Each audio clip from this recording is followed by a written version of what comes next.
Okay. Hi, Ben. How you doing today? Oh, good. I'm good. Happy to be talking to you. I'm great. Good to talk to you too. Congratulations on this. I absolutely love this. I have not Thank you. seen the French series, and I was wondering what it was about it that compelled you to bring this to us in English.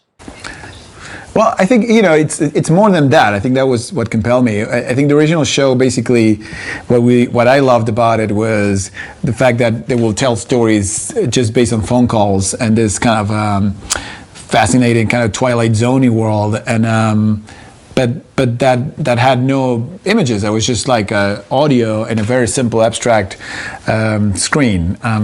We basically, what we did was we had to reinvent the whole format and graphically, just as is a total departure from that, and also the stories have nothing to do. It was completely new stories.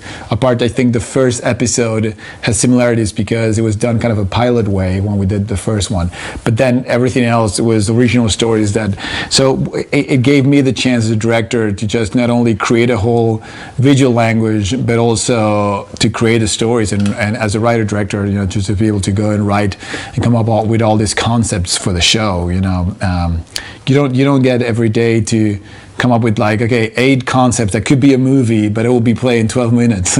Like that was the challenge, right? Yeah, I was going to ask you that because it kind of brought me back to, well, not that I'm that old, but, kind of the old time radio theater. You sit around, people used to sit around their radios and listen to this. This is what they had for their entertainment. And I love that because it really forced me to create my own visuals. So I wanted to know, when you were writing this, first of all, you have such an all-star cast. Did you have these people in mind when you were writing?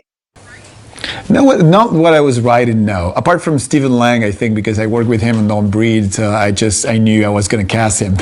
But apart from him, the rest it was all, we wrote the story. Once we have the script in front of us, we go, okay, who would be great for this role? We got lucky enough that everybody we went out to and said, like, do you want to do this? They said yes. That's why I think we have this cast that we have. I think because great artists always are drawn to new things and things they haven't done before. They like to take risks and try unorthodox things. It was an easy sell. You would think otherwise, but it was an easy sell for them. Like everybody was like, hell yes, I want to try this. And for sure, what you were saying is the old theater, the radio theater.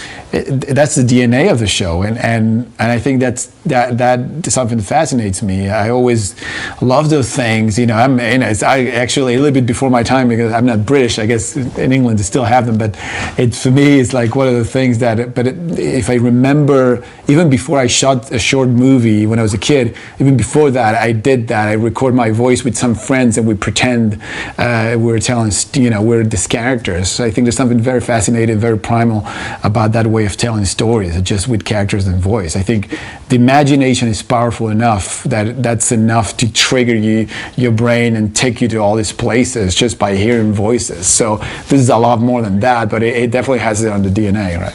Yeah, I think it's even scarier that way when you're thinking and you're sitting, for sure. You're listening to this and you're like, oh my God, you want to help them.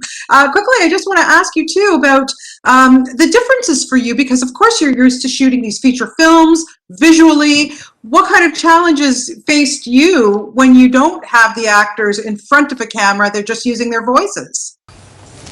I mean, not a lot, because the story required that you were not seeing them. I think I really tried to come up with stories that the format will empower the story and not the other way around. And it wouldn't be a way that it wouldn't be a limitation. You know what I mean? Like if you think about it, I don't know if you've seen all the episodes, but episode 2, for instance, like you have Aaron Taylor Johnson in the car, and people tell them that he has this problem that every once in a while he calls everybody and pretend he's still stuck in the day where he messed up his life, and you don't know who's right. Maybe they are right. Maybe these phone calls are happening every 20 years, or maybe he is in the car driving and says, if I was shooting you, you will know the answer right away. Or even, and it's all in your head, right? On Rosario Dawson talking on the phone with her sister, the sister is hypochondriac that says that her body is deforming. She's a hypochondriac, so maybe she's lying, maybe she's not.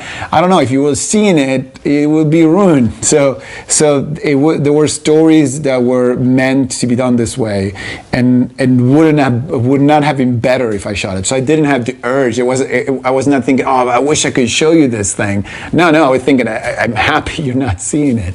So it was not a limitation that way. It was just, they were the right story for the format. And also I think the graphics, which was a whole world discovering that we had to create all this language, did enough for me of what I needed to do, which is to convey certain emotions in you that I do with imagery, usually in a movie. But here I could do it without stepping on your imagination, just by pushing you in a certain direction, but without never giving you a literal image. It was all abstract imagery, so that way I will never step in the things you're picturing, right?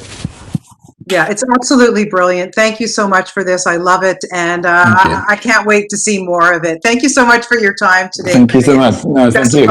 Take care. Bye-bye, buddy.